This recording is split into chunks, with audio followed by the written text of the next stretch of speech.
The transformational reforms that we have seen over the last few years have made India the world's 5th largest economy.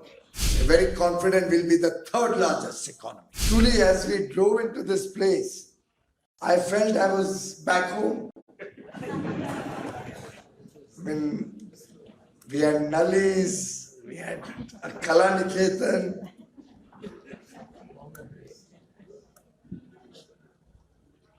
And I think there's something special in the air here.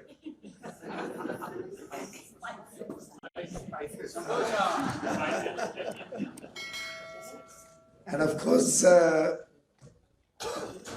got an opportunity to express my views to the Indian diaspora on one of the interviews that was held. I got a chance to meet with some of our well-wishers in New York and New Jersey who had assembled in the other room, and therefore my apologies to all of you that you had to wait for us because some other meetings were going on. But truly delighted to be amongst all of you and at the wonderful reception that you have honored me with. We have just celebrated 75 years of India's independence, Azadi Ka Amrit Mahotsav, with great pomp and splendor back home. In fact, you might have heard about it, but if any of you experienced the Har Ghar Tiranga program, we literally had a Tiranga being unfurled across the length and breadth of the country. Every home, every shop, every office had a Tiranga bright and loudly proclaiming India's unity and unity in diversity. In fact, I'm grateful to Chinmay and all our young daughters for the brilliant performances they gave us today, because truly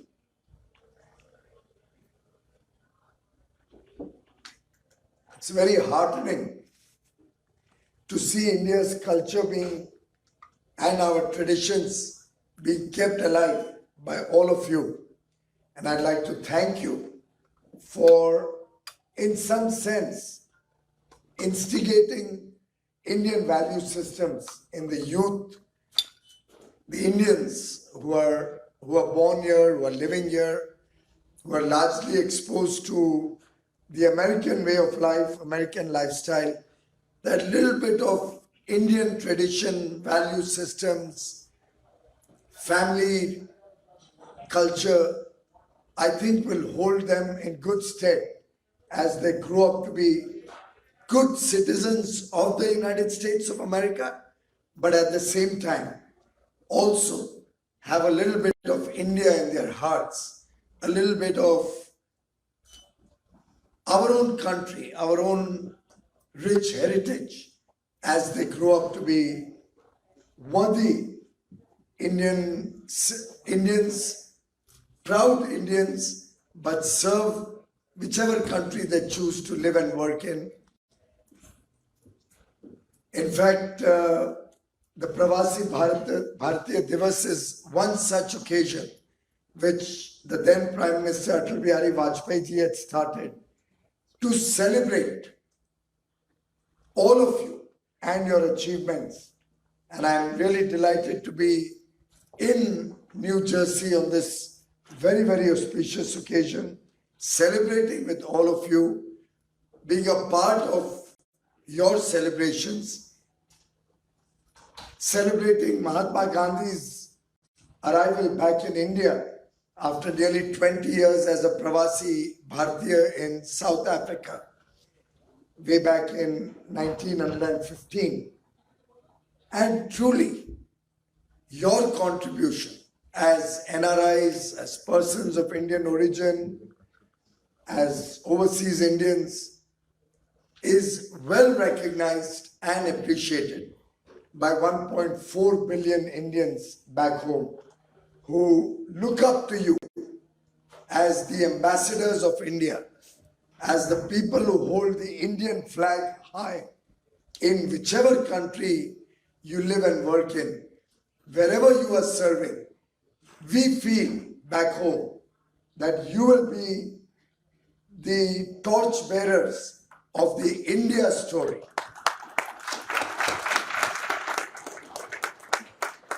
Over the years, I think the Indians in the United States of America have performed exceedingly well. Both the US and India are vibrant democracies.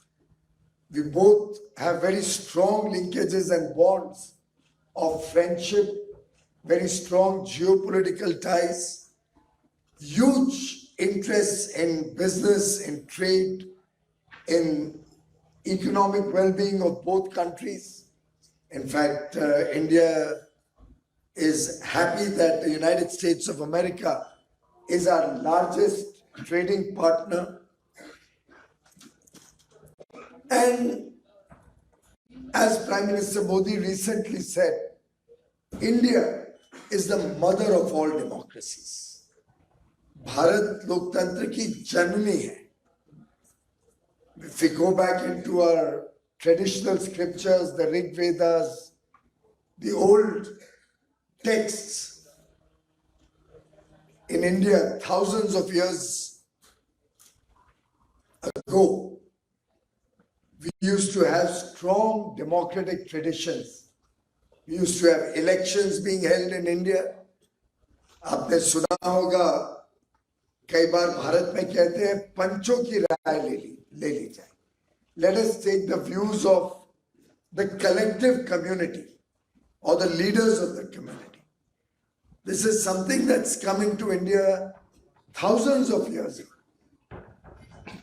I remember reading about Arthashastra and Kautilya, and in his works also, you will find a lot being written and spoken about democratic cultures thousands of years ago. As Mark Twain, the famous American author, had said, India is the cradle of the human race, the mother of history, the grandmother of legend, and the great-grandmother of tradition.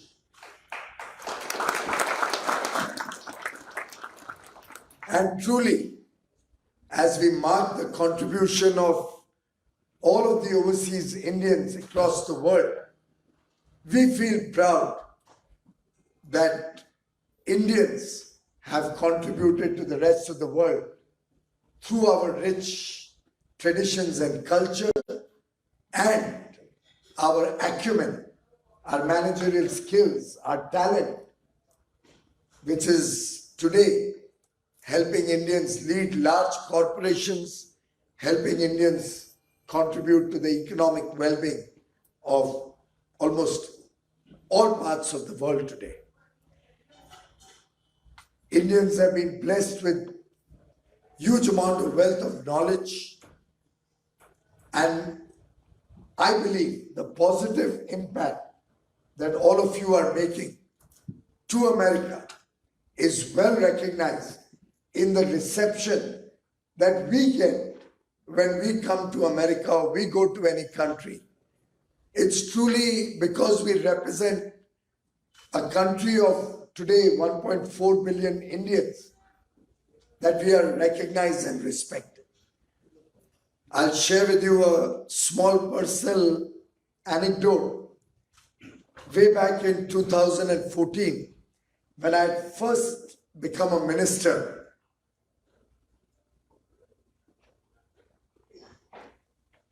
I was visiting the United States, addressing the UN on a climate change conference. And during the course of several meetings with important CEOs of large corporations, I had a meeting with the CEO of probably America's largest fund. I remember it was a Jewish holiday, a festival and he had gone back to his hometown to celebrate with his family. When the meeting with me was suggested, he actually flew down to New York and came to the hotel to meet me. I had a series of meetings and got slightly late, and he was waiting in my room.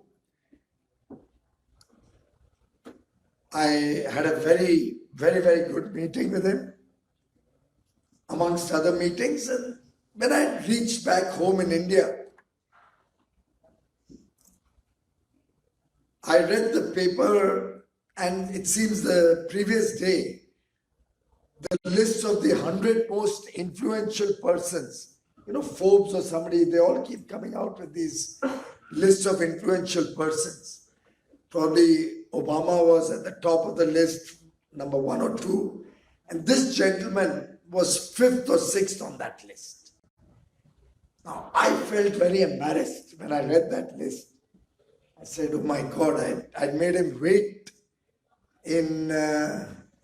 for my meeting. And I was seriously feeling very embarrassed. We had a cabinet meeting that day. When I went into the cabinet, I shared with Prime Minister Modi about my visit and about my meetings, including the meeting with this gentleman. And I also shared with him. And that's the beauty of working with Prime Minister Modi. He's so open-minded. He's somebody with whom you can really be very frank and exchange good and bad both. I also took the liberty to tell him that I felt very bad when I read this morning that I'd made the world's 5th or 6th most influential person wait for me. He, of course, told me you shouldn't let that happen again and make sure you're on time. But he also said, and it has remained with me throughout, that remember, he had not come to meet Piyush Goyal. You were representing 130 crore Indians.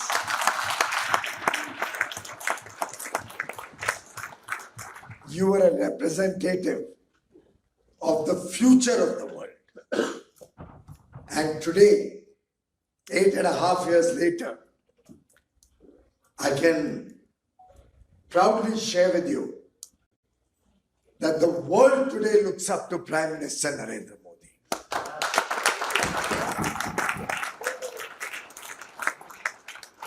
The most popular and the tallest leader in the world today is Prime Minister Narendra Modi. In fact, the G20 just concluded in Indonesia at Bali. Through the year, was not able to come out with one text or one agreed document amongst all the members of the G20.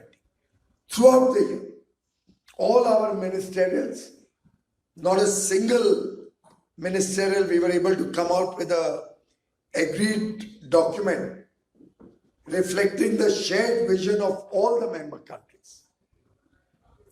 But when the heads of state, heads of government met in the final leaders summit at Bali,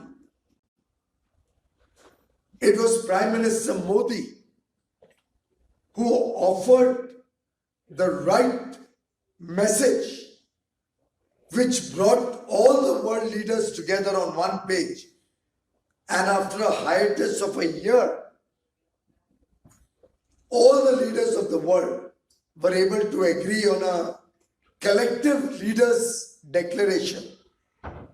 And no less a person than the President of the United States of America, President Joe Biden, has acknowledged that it was Prime Minister Modi's leadership that helped the world at least come together and in some sense saved a very important and powerful body like the G20 and saved multilateralism on that very, very critical moment. Prime Minister Modi's words that this is not an era of war. Prime Minister Modi's appeal to all world leaders to take the path of dialogue and diplomacy and solve the problems and the challenges that confront the world today echo in almost every discussion on every international fora today. And I must say that all of you, ambassadors of the Indian ethos, the Indian thinking, the Indian way of working, in a way, bring to America, bring to the United States of America that collective wisdom that we have learned, that we have grown up with in India and as Indians. And I'm truly delighted that you hold the Indian flag high as you pursue your work here and continue to act as the living bridge between India and the United States of America. A big thank you to all of you for your contribution.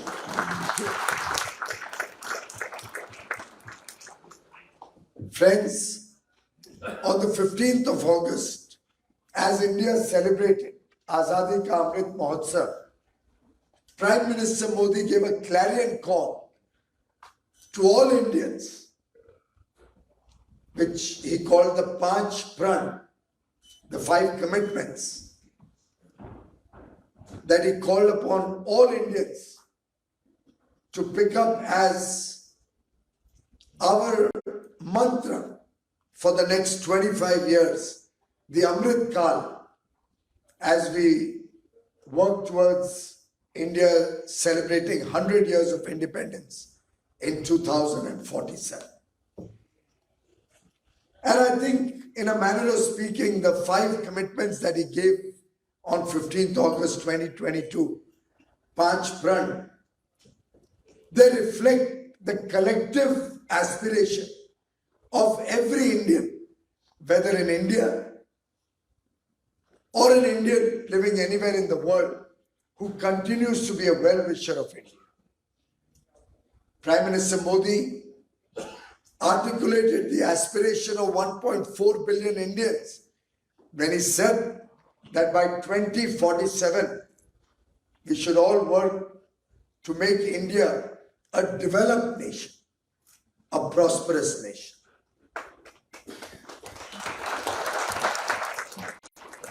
एक विकसित भारत जिसमें हर व्यक्ति को हर एक सुविधा मिले और एक अच्छा जीवन बिताने का मौका मिले, a good lifestyle. He also spoke about unshackling ourselves from the colonial mindset that we have inherited over years of subjugation, rather centuries of subjugation.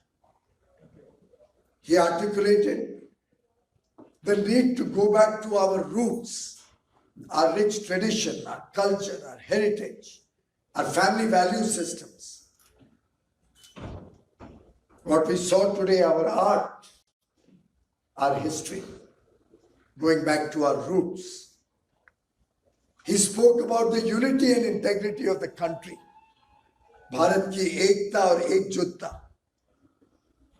If we keep that alive, if we keep that spirit of oneness, no power on earth can stop India from becoming a developed nation.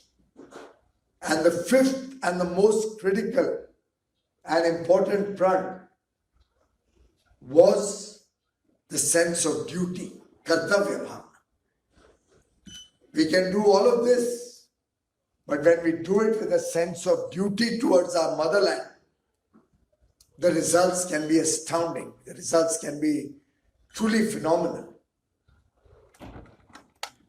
And I think when all of us collectively take this up as our mission back home in India This has really resonated with every person through the length and breadth of the country. And I have no doubt in my mind that all of you will be a part of this journey over the next 25 years as we progress towards making India a developed nation, towards making India a prosperous nation. And friends, this Indianness that continues to be in your heart, and I was truly delighted to see our young boys and girls, most of whom are born in America, keep our tradition alive. In fact, watching the young girls dance, I was reminded of my own daughter doing her Arangetram after studying Bharatnatyam. And incidentally, that was also on 15th of August, way back, of course, 10 years ago, in Mumbai. And truly, it's so nice to see that our young daughters in the United States of America are maintaining that tradition. I salute all the proud parents of all the children who perform today. And of course, their teacher, Shivani ji, is she here? Yes. Thank you, Shivani ji, for your good work. Truly appreciate it. Friends, a lot is happening back home. A lot of which, I think in this day and age of television and internet, you are completely abreast with. But there's a lot more that can be done, that needs to be done. Of course, we have been able to convert several of the challenges and problems of the last 3 or 4 years,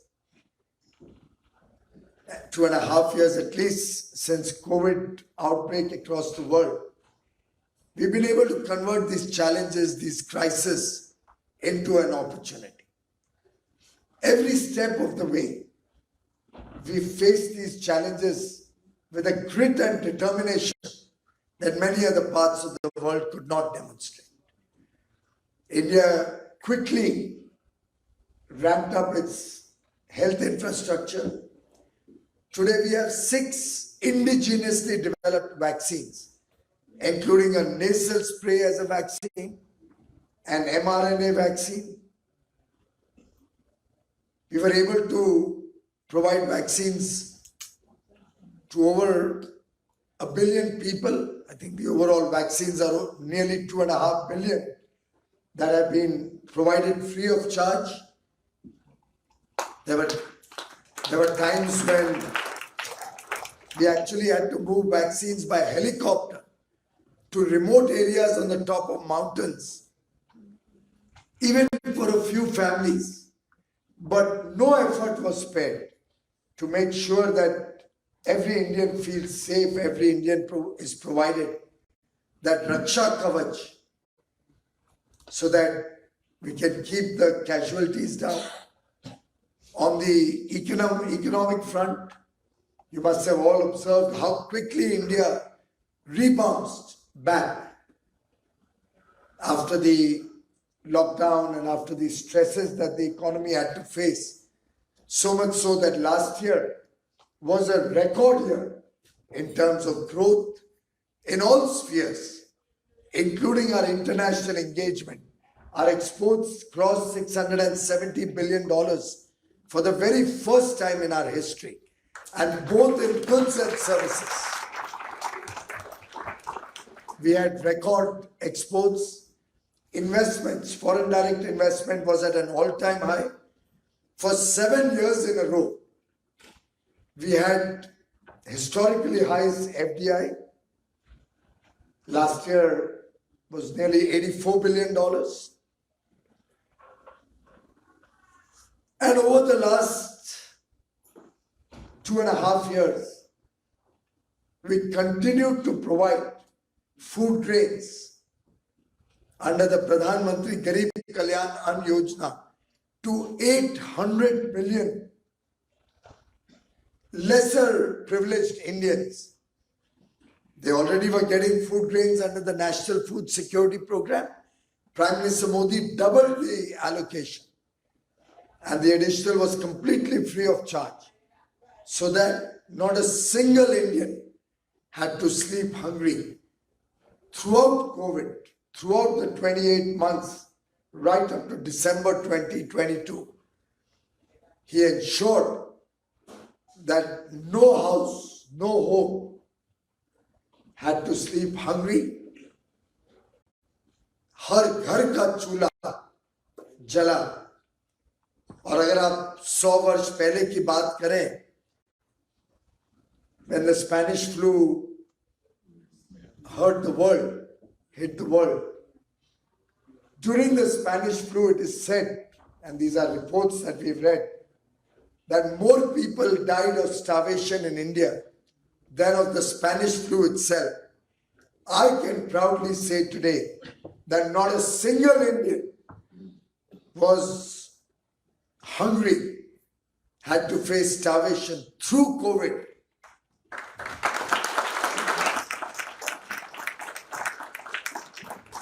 Thanks to the very compassionate personality of Prime Minister Narendra Modi.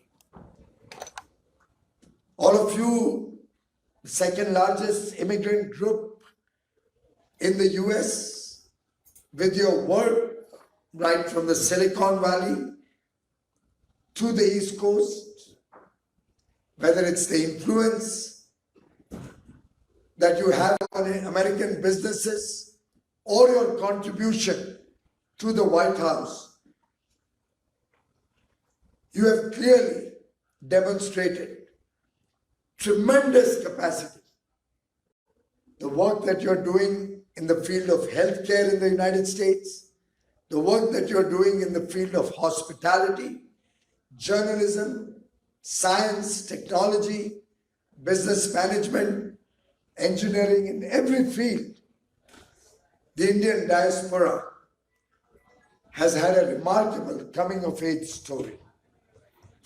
90 out of the 1,078 founders of about 500 US unicorns are persons of Indian origin. In fact, President Biden's administration today has over 130 Indians serving the US government. I'm really delighted that this spirit of service that the Indian community represents is celebrated in the Pravasi Bharatiya Divas celebrations. And in fact, Atalji had articulated it very well. And I quote, "Success of every category of our immigrants all over the world testify to the indomitable spirit carried from the Indian soil."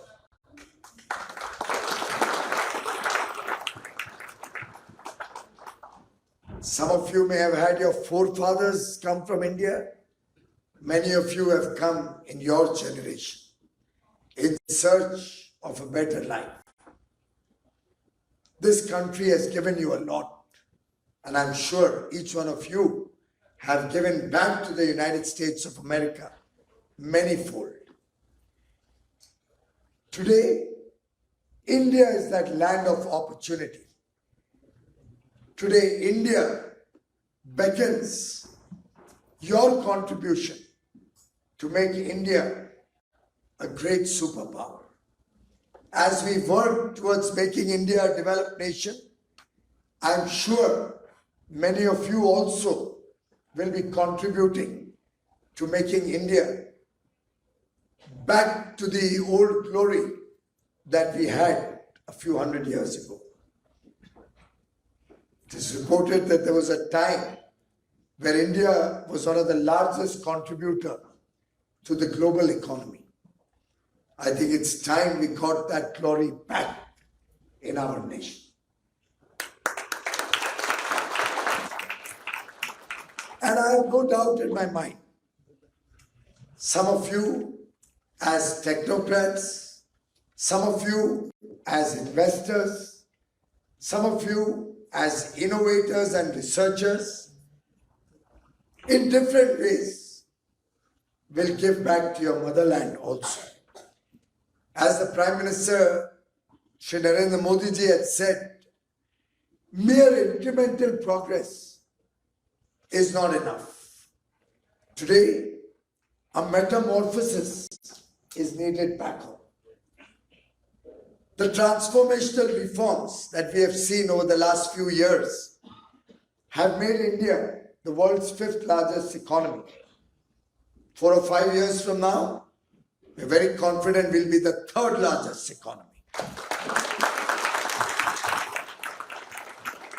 But I can assure you, none of us is going to rest on this laurel. Several steps that have been taken, both for ease of doing business and ease of living, will hold us in good stead as our young population, and we will continue to have the advantage of a young demography. Talented, skilled young Indians are going to drive the Indian economy in the next 25 years. Friends, in this interconnected world, globalized world, with internet, television, opening the eyes of every Indian to what the possibilities are. There's fire in the belly of every Indian. He's aspirational. He wants the good things of life. He or she wants to contribute to a better India, to a stronger India. And therefore, India provides demand. A democracy where the rule of law prevails, transparent economy, with a large domestic consumption demand, provides opportunity, gives you an opportunity to produce to scale. Investments in India give one of the finest returns, which no other country can.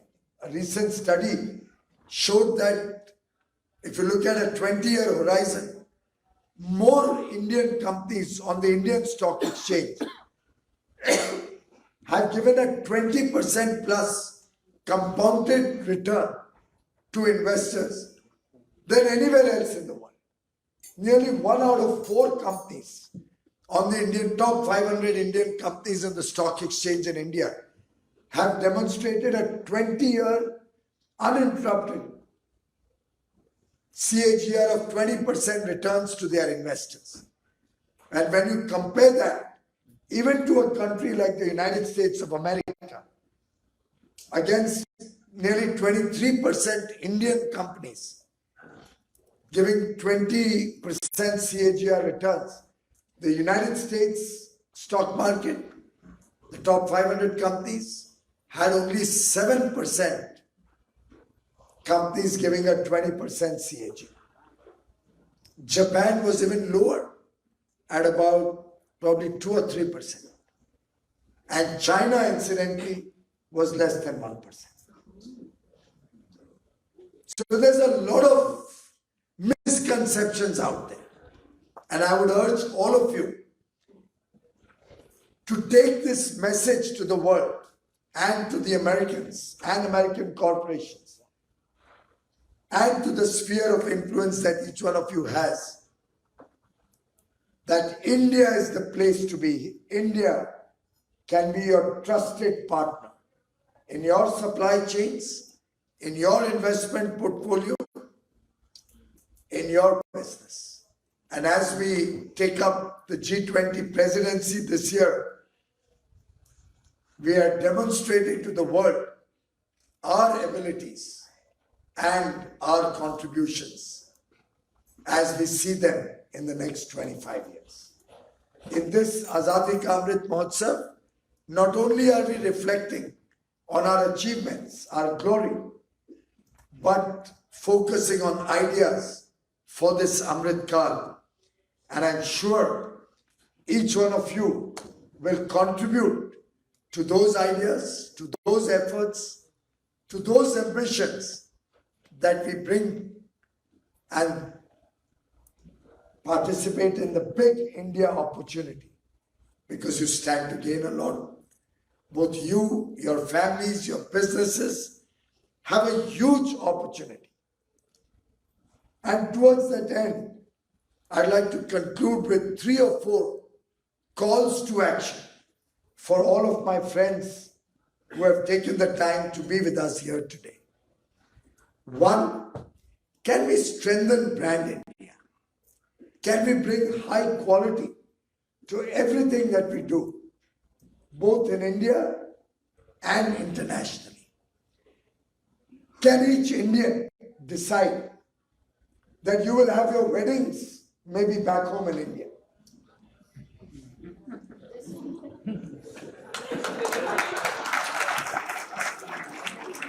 Can each one of you decide that whatever you give, whether on Diwali, Dasra, Holi, Christmas, New Year, Thanksgiving, whenever, you'll buy an Indian-made product?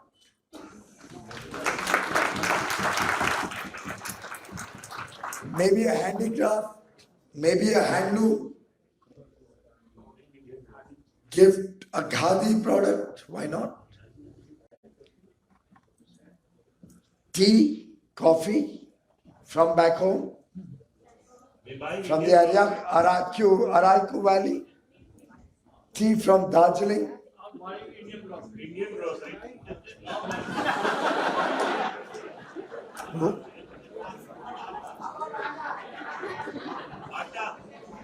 Prime Minister Modi says,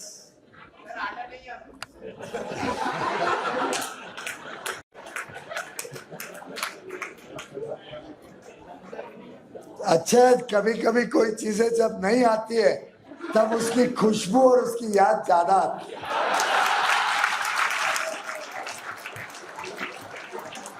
Otherwise we take things for granted. Can we also present the India investment opportunity to our business colleagues, to the businesses where we work, to investors in the United States of America? Can we contribute to India's growth story through a greater degree of philanthropy, knowledge transfer, innovations being taken to your own country? Your accomplishments in the United States have been huge. You are uniquely positioned to contribute to India's growth story also. And therefore, we invite you not only to share your ideas, your vision, your achievements, and the possibilities that are there in India, but in this century, which the world today acknowledges as India's century, I'd invite you to help us shape the contours of a new India, a powerful India, an India that will lead global growth, an India that is destined to be a Vishwa Guru.